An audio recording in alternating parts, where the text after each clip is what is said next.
Robert Irwin Howard. Un recuerdo.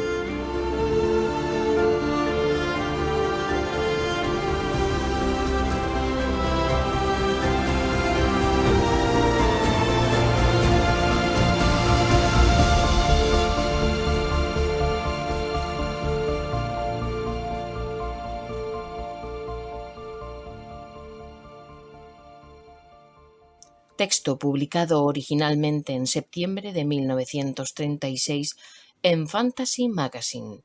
Un recuerdo de Robert E. Howard, fallecido el 11 de junio de ese año.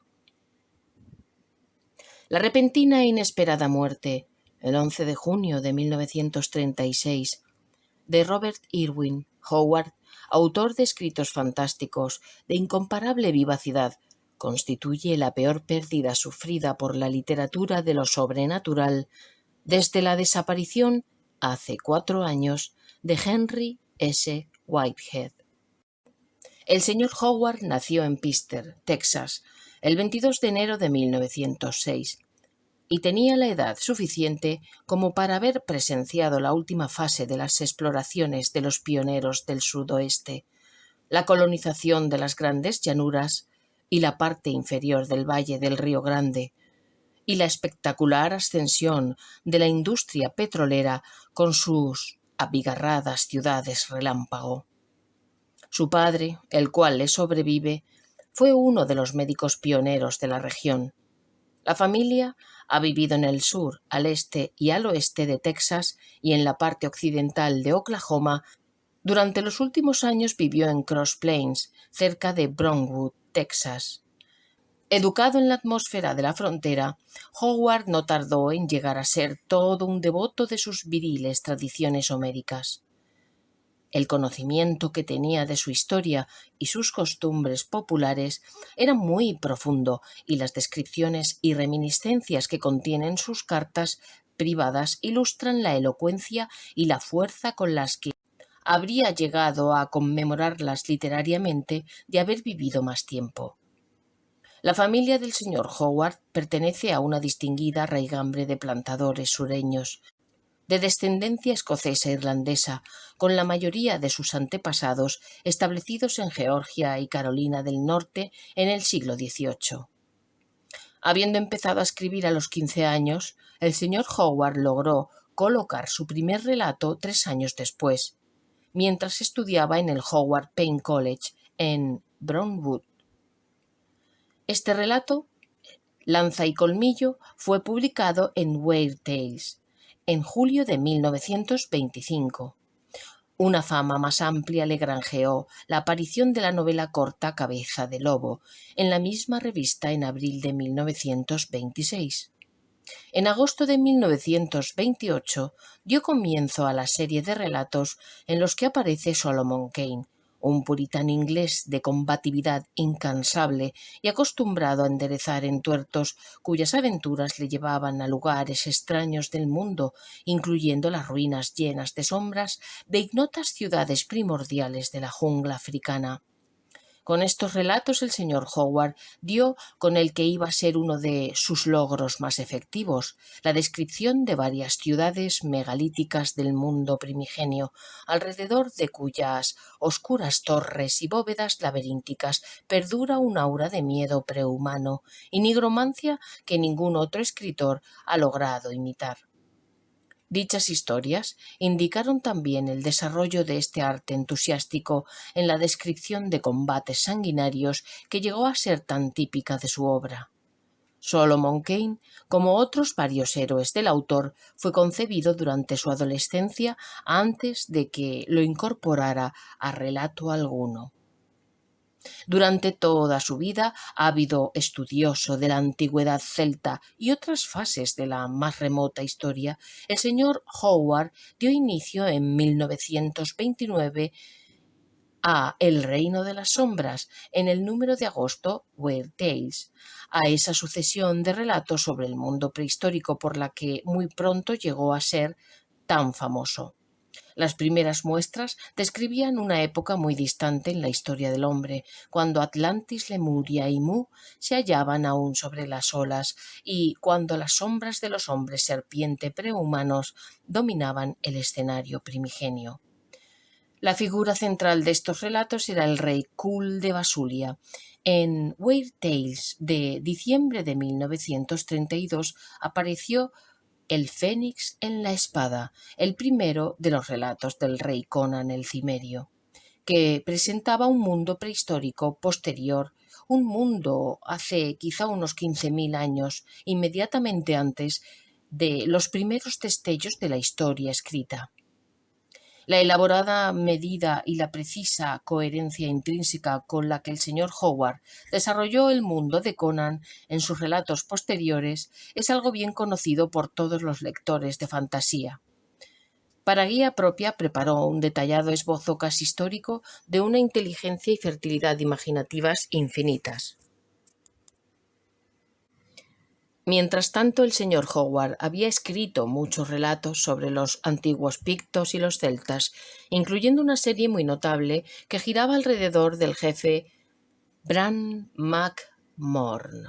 Pocos lectores llegarán a olvidar nunca el horrible y avasallador poder de esa obra maestra de lo macabro, Gusanos de la Tierra, aparecida en el Weird Tales de noviembre de 1932.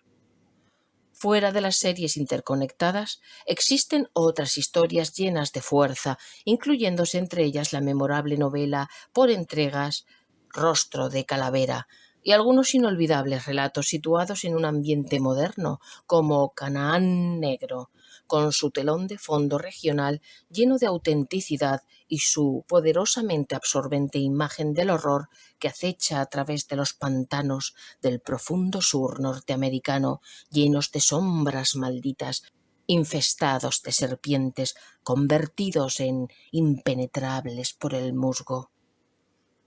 Fuera del campo de la fantasía, el señor Howard era sorprendentemente prolífico y versátil. Su gran interés por los deportes, algo conectado quizá por el conflicto y la fortaleza de lo primitivo, le llevó a crear a su héroe, el boxeador profesional marinero Steve Costigan, cuyas aventuras en lugares lejanos y exóticos deleitaron a los lectores de muchas revistas.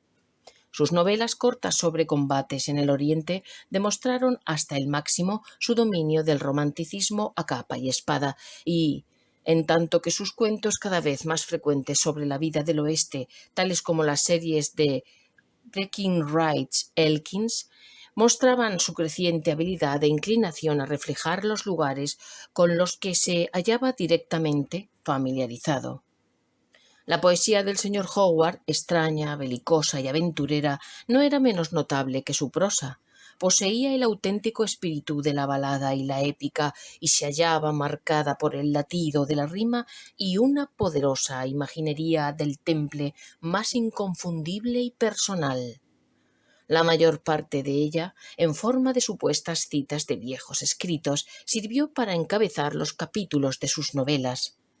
Es lamentable que no haya aparecido nunca publicada una recopilación de su poesía, y es de esperar que tales obras sean recopiladas y publicadas de modo póstumo. El carácter y las dotes del señor Howard eran absolutamente únicos. Era, por encima de todo lo demás, un amante del mundo más sencillo y antiguo de los bárbaros y de la época de los pioneros, cuando el coraje y la fortaleza ocupaban el lugar de la sutileza y la estratagema, y cuando una raza osada y carente de todo temor batallaba y sangraba sin pedirle cuartel a la naturaleza hostil. Todos sus relatos reflejan su filosofía, haciendo derivar de ella una vitalidad que puede hallarse en muy pocos de sus contemporáneos. Nadie, más que él, podía escribir de modo más convincente acerca de la violencia y las matanzas, y sus pasajes bélicos revelan una aptitud instintiva para las tácticas militares que podrían haberle llevado a distinguirse en tiempos de guerra. Sus verdaderos dones eran aún más elevados que los que se pueden llegar a sospechar los lectores de sus obras publicadas, y de haber vivido le habrían ayudado a dejar su huella en la más seria de las literaturas, con alguna obra de épica popular acerca de su amado suroeste. Es difícil describir lo que hizo destacar con tal agudeza a las historias del señor Howard, pero el auténtico secreto radica en que en cada una de ellas está él mismo, ya fueran ostensiblemente comerciales o no. Él era más grande que cualquier política para obtener beneficios que pudiese llegar a adoptar, pues incluso cuando de puertas afuera hizo concesiones a los editores guiados por el mamón y a los críticos comerciales, poseía una fortaleza y una sinceridad que llegaban a aflorar en la superficie y que ponían la huella de su personalidad en todo lo que escribió. Rara vez, si es que hubo alguna, creó un personaje, una situación corrientes, sin vida, y los dejó como tales. Antes de que hubiese terminado con ellos, siempre adquirían algún matiz de vitalidad y de realidad a pesar de la política editorial de las publicaciones populares. Siempre sacaban algo de su propia experiencia y conocimiento de la vida en vez de hacerlo del estéril herbario de los lugares comunes, resecos de la literatura pulp. No sólo sobresalía en las imágenes de contienda y masacre, sino que se hallaba casi igualmente sin rival en su habilidad para crear auténticas emociones de miedo espectral y terrible suspense. Ningún autor, ni en los campos más humildes, puede llegar realmente a descollar a menos que se tome muy en serio su trabajo, y el señor Howard hizo exactamente eso, hasta en los casos en los que conscientemente pensó no hacerlo. Que tan genuino artista haya perecido, en tanto que centenares de escritorzuelos, sin la más mínima sinceridad, siguen fabricando fantasmas espúreos, vampiros, naves espaciales y detectives ocultistas, es ciertamente una muestra lamentable de ironía cósmica. El señor Howard, familiarizado con muchos aspectos de la vida del sudoeste, vivía con sus padres en una zona semirural del pueblo de Cross Plains, en Texas. Escribir era su única profesión. Sus gustos en cuanto a lectura eran amplios e incluían investigaciones históricas en campos tan dispares como el suroeste, la Gran Bretaña prehistórica, amén de Irlanda y el mundo prehistórico oriental y africano. En la literatura prefería lo viril a la sutileza y repudiaba el modernismo de modo devastador y absoluto. El difunto Jack London era uno de sus ídolos. En lo político era liberal y un acérrimo enemigo de toda forma de injusticia cívica. Sus diversiones básicas eran los deportes y viajar, diversión esta última que siempre daba pie a deliciosas cartas descriptivas llenas de reflexiones históricas. El humor no era su especialidad, aunque poseía por un lado un agudo sentido de la ironía y por otro estaba dotado de abundantes provisiones de cordialidad, alegría y jovialidad. Aunque poseía numerosos amigos, el señor Howard no pertenecía a ninguna capilla literaria y aborrecía todos los cultos centrados en torno a la afectación artística. Sus admiraciones se dirigían más bien hacia la fortaleza del cuerpo y el carácter que hacia las proezas eruditas. Mantenía una interesante y voluminosa correspondencia con sus colegas, escritores del campo fantástico, pero no llegó a encontrarse más que con uno de ellos en persona, E. Hoffman Price, cuyos logros y talento le impresionaron profundamente. El señor Howard medía casi 1,83 m y poseía la impresionante estructura de un luchador nato. Era muy moreno, salvo en los ojos azules de tipo céltico, y en los años más recientes su peso oscilaba siempre alrededor de los 90 kilos. Siempre seguidor de una vida esforzada y llena de pruebas, a menudo hacía recordar a su propio y famoso personaje el intrépido guerrero, aventurero y conquistador de tronos por la fuerza Conan el Cimerio. Su pérdida a los 30 años de edad es una tragedia de primera magnitud y un golpe del que la ciencia ficción fantástica tardará en recobrarse.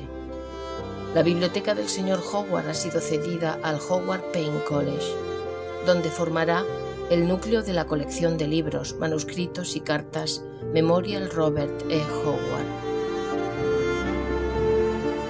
Escrito por Howard Philip Lovecraft.